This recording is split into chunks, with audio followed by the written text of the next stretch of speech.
Di sini dalam kitab Fathul Bari Syarh Sahih Bukhari, karya daripada Imam Ibnu Hajar Al-Asqalani, beliau ini Al-Hafiz, tepat di juz ke-9 punya kami terbitan Darul Kutub Al-Ilmiyah. Assalamualaikum warahmatullahi wabarakatuh. Alhamdulillahi rabbil alamin. Al-qail fi kitabihil karim, afala yatadabbarunal Qur'an walau kana min indi ghairillahi lawajadu fihi ikhtilafan katsira. Nusalli wa nusallimu ala rasulihil amin sayyidina Muhammadin wa ala alihi wa sahbihi ajma'in, amma ba'du. Sahabatku sani uye yang berbahagia, semoga kita senantiasa berada dalam lindungan Allah Subhanahu wa ta'ala. Kemarin kami sempat menonton video yang telah diupload oleh Gus Zaka di channel beliau yang bernama Zaka. Monggo silakan tonton yang belum nonton. Di video tersebut Gus Zaka menanggapi pernyataan yang telah disampaikan oleh Guru Gembul. Pada saat itu Guru Gembul mengatakan, ketika Allah Subhanahu wa ta'ala menyatakan Allah mencelupkan kakinya di neraka, ya kita nggak perlu membahasnya, sudah kita nggak perlu memperdebatkan lagi katanya.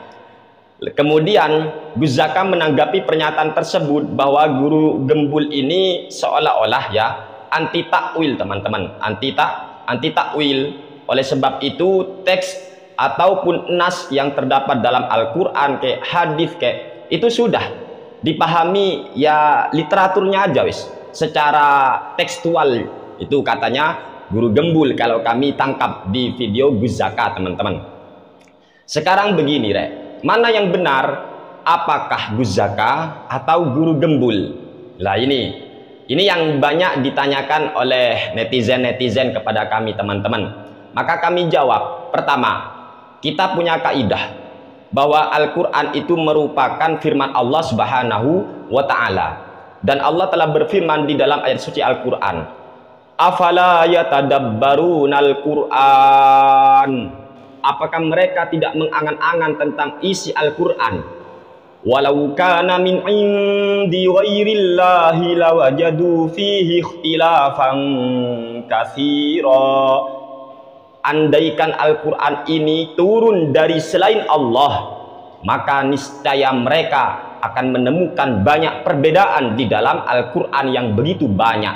Ini andaikan Al-Qur'an bukan dari Allah, maka di dalam keterangan yang terdapat di dalam ayat suci Al-Qur'an itu akan terjadi banyak kontradiksi, teman-teman. Dan satu-satunya cara agar di dalam ayat suci Al-Qur'an antara satu ayat dengan yang lain itu tidak saling bertentangan, tidak terjadi yang namanya ikhtilaf, tidak terjadi kontradiksi, maka kita membutuhkan takwil. Andaikan takwil itu tidak boleh, andaikan takwil itu haram, andaikan takwil itu sesat, tidak mungkin baginda Nabi besar Muhammad sallallahu alaihi wasallam mendoakan sahabat tercintanya yang bernama Ibnu Abbas radhiyallahu taala anhuma, amin ya rabbal alamin.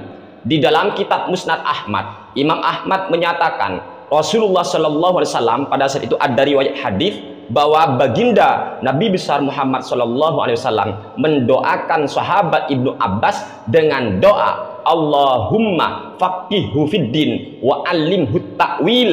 Allahumma faqihhu fiddin wa 'allimhu ta'wil. Ya Allah, fahamkan Ibnu Abbas tentang agama dan 'allimhu ta'wil wa 'allimhu ta'wil, dan ajarkan, beritahulah Ibnu Abbas tentang takwil. Di dalam hadis yang lain, doa Nabi untuk sahabat Ibnu Abbas, Allahumma allimhul hikmah wa ta'wilal kitab.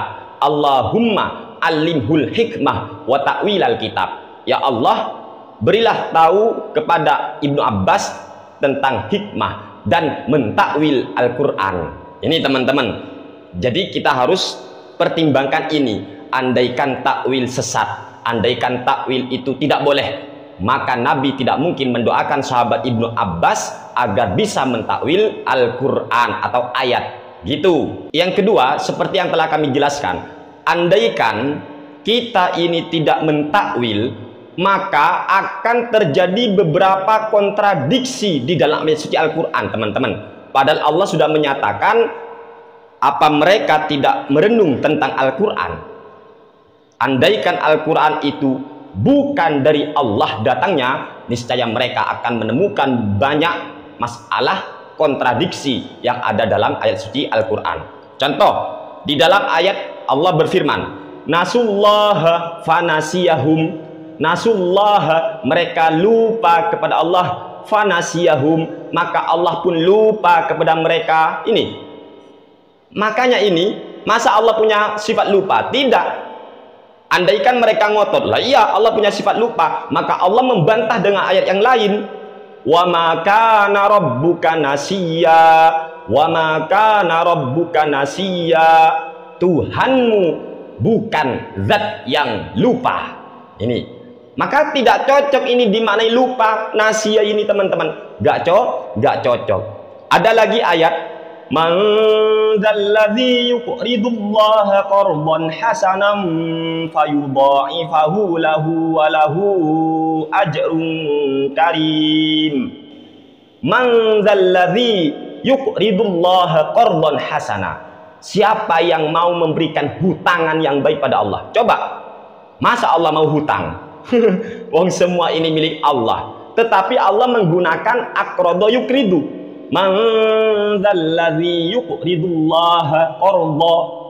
Maka ini kagak mungkin, harus dimaknai lurus-lurusan teman-teman. Tekstual, kacau. Oleh karena itulah tidak heran apabila sahabat Ibnu Abbas radhiyallahu taala anhuma, ketika ada ayat Allahu nurus samawati wal ardi, Allah nurus samawat, cahaya langit. Ini apa cahaya-cahaya seperti ini? Tidak. Sebab itu ditakwil oleh sahabat Ibnu Abbas. Apa arti Allah nurus samawat? Ai hadi ahlis samawati wal ardi. Allah adalah zat atau Tuhan yang memberi petunjuk kepada penduduk langit dan penduduk bumi. Jadi bukan cahaya-cahaya, bukan. Ditakwil oleh sahabat Ibnu Abbas. Begitu juga Imam Al-Bukhari melakukan takwil ketika di dalam ayat suci Al-Quran. Di sini ada Sahih Bukhari teman-teman. Di dalam ayat suci Al-Quran, di dalam surat Al-Qasas, Allah berfirman, kullu syai'in halikun illa wajhah. Kullu syai'in halikun, setiap sesuatu itu halik, setiap sesuatu itu binasa, illa wajhah, illa wajhah, wajhahu, kecuali wajah Allah. Apa maksud ai ini? Illa mulkahu, illa mulkahu, kecuali kerajaan Allah.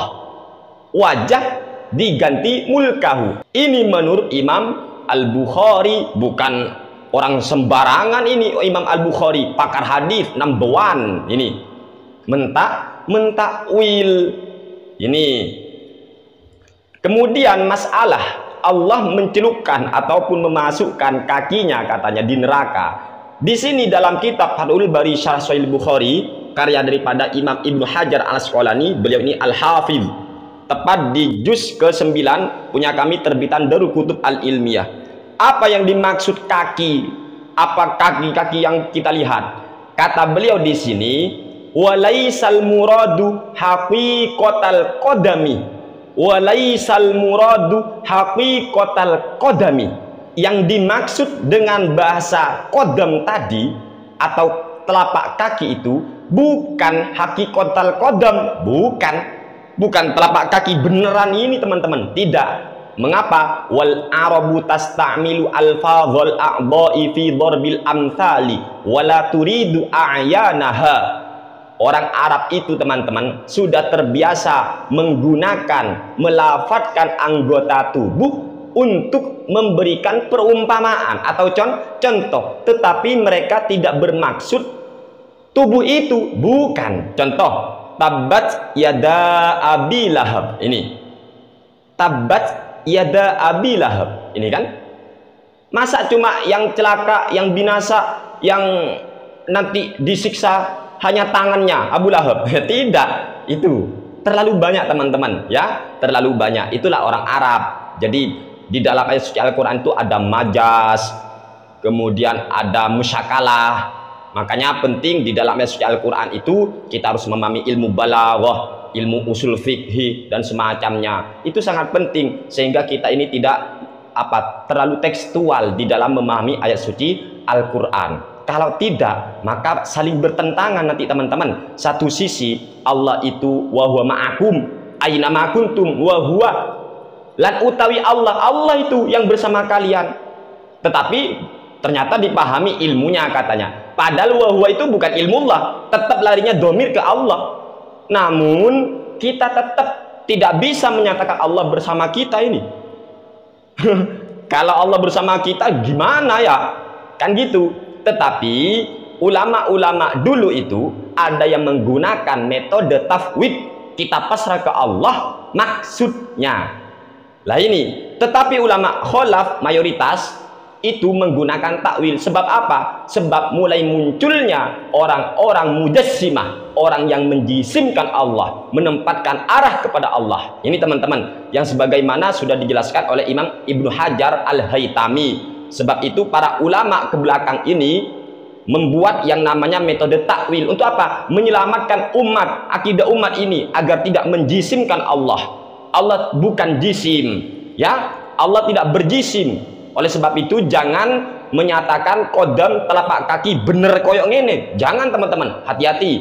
Sebab itulah para ulama ada yang menggunakan metode tafwid, ada yang menggunakan metode takwil. Semuanya benar. Yang penting kita mensucikan Allah Subhanahu wa taala dari kekurangan. Ya, dari kekurangan. Itu aja, dari nakes, kekurangan yang tidak layak kepada Allah. Jangan pernah disandarkan kepada Allah Subhanahu wa taala. Sekali lagi, andaikan takwil sesat, andaikan takwil haram, andaikan takwil tidak boleh, tidak mungkin Nabi Muhammad SAW mendoakan sahabat Ibnu Abbas agar bisa mentakwil, dan tidak mungkin sahabat Ibnu Abbas mentakwil ayat suci Al-Quran. Ternyata sahabat Ibnu Abbas mentakwil. Begitu juga Imam Al-Bukhari mentakwil.